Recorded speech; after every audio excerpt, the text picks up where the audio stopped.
اللہ کے بعد اگر کسی کی ذات گرامی عظمت والی ہو سکتی ہے، بزرگی والی ہو سکتی ہے، مرتبے والی ہو سکتی ہے، تو وہ ہمارے آقا حضرت محمد مصطفیٰ صلی اللہ علیہ وسلم کی ذات ہے۔ اور اللہ نے آپ کو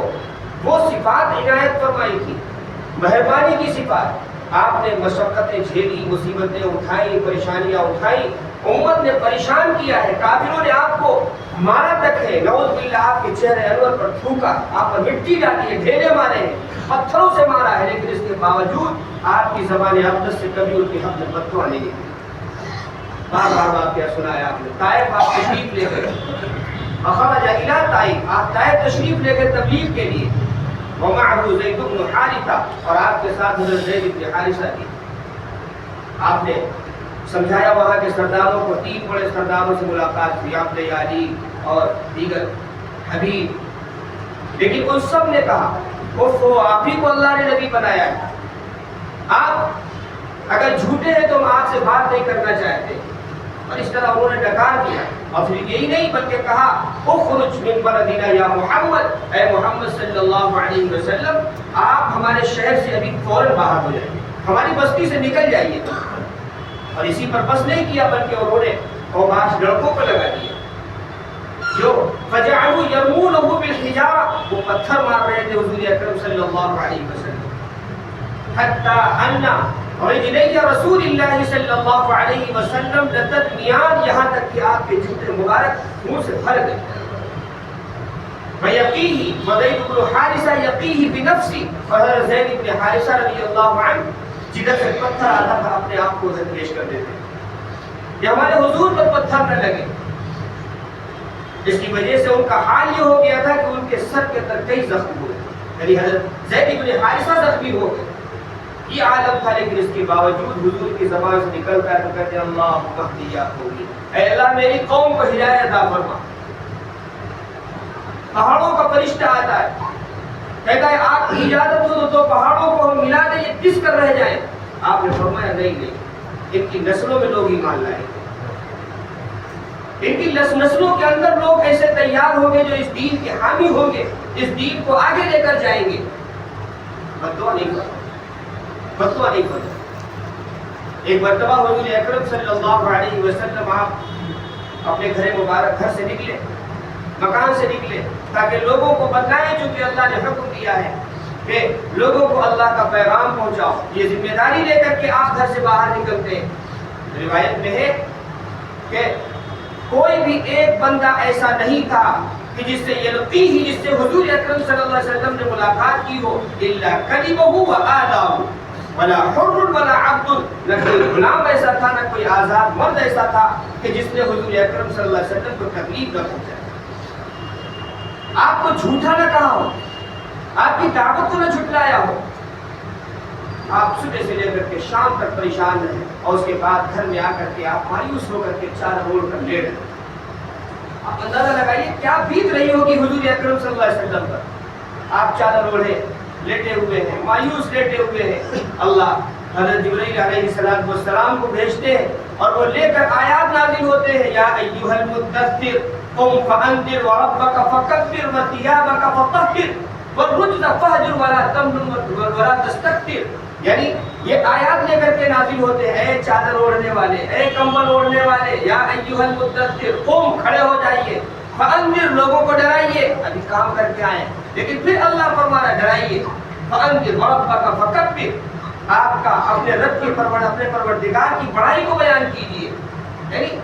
اس طرح سے اللہ رب العزت نبی پاک علیہ السلام کو خطاب فرما رہا ہے، تسلی دے رہا ہے، یا ایھا المدثر قم فانذر وربک فکبر۔ آپ امت پر کس قدر مہربان تھے، کتنے شفیق تھے۔ ایک مرتبہ حضور اکرم صلی اللہ علیہ وسلم نے سب کو سمجھاتے ہوئے فرمایا مثلی و مثل الناس،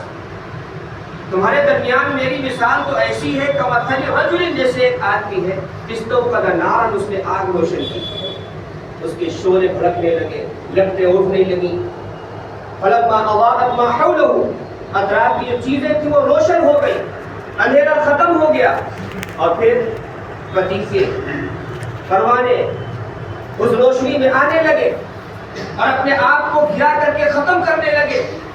اب وہ آگ جلانے والا ان پتنگوں کو ہٹا رہا ہے کسی طرح یہ اپنی جان نہ دے دے، اس میں گر کر جل نہ جائے۔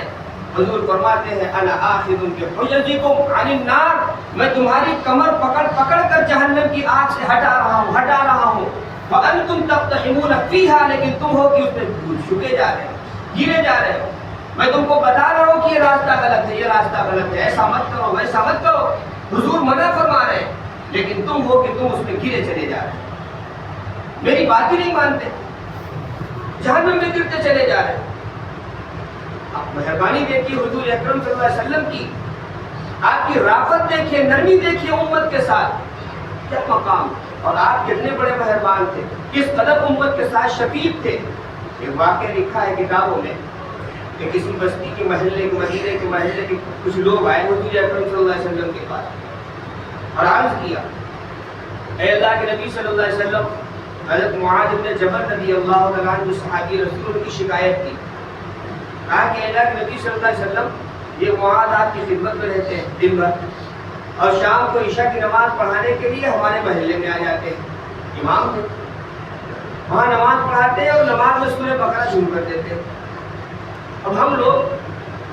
کسان ہیں، دن بھر محنت کی ہے، یہ سوچتے ہیں کہ جلدی سے نماز پڑھ کے تھوڑی دیر کھا پی کر کے آرام کر لیں گے، لیکن یہ سورہ بقرہ شروع کر دیتے ہیں، خیال ہی نہیں کرتے۔ نبی پاک علیہ الصلوۃ والسلام نے جب یہ شکایت سنی تو آپ کا چہرہ انور غصے سے سرخ ہو گیا، اور آپ نے معاذ بن جبل رضی اللہ عنہ کے پائے درجے کے صحابی ان کو بلوایا اور فرمایا کہ اے معاذ کیا یہ شکایت صحیح کر رہے؟ حضرت معاذ بن جبل رضی اللہ عنہ نے کہا کہ اللہ کے نبی صلی اللہ علیہ وسلم جب میں نماز پڑھانے کھڑا ہوتا ہوں میرا جی چاہتا ہے خوب لمبی نماز پڑھاؤں، تو کبھی کبھی سورہ بقرہ بھی پڑھ لیتا ہوں۔ حضور اکرم صلی اللہ علیہ وسلم شدید طور سے ناراض ہوئے اور یہاں تک فرمایا افتان انت یا معاذ، کیا تم لوگوں کو فتنے میں ڈالنا چاہتے ہو اے معاذ؟ یعنی یہ نئے نئے مسلمان ہوئے ہیں، ان کو سمجھا کر کے کسی طرح اللہ کی طرف ہم لے کر کے آئے ہیں،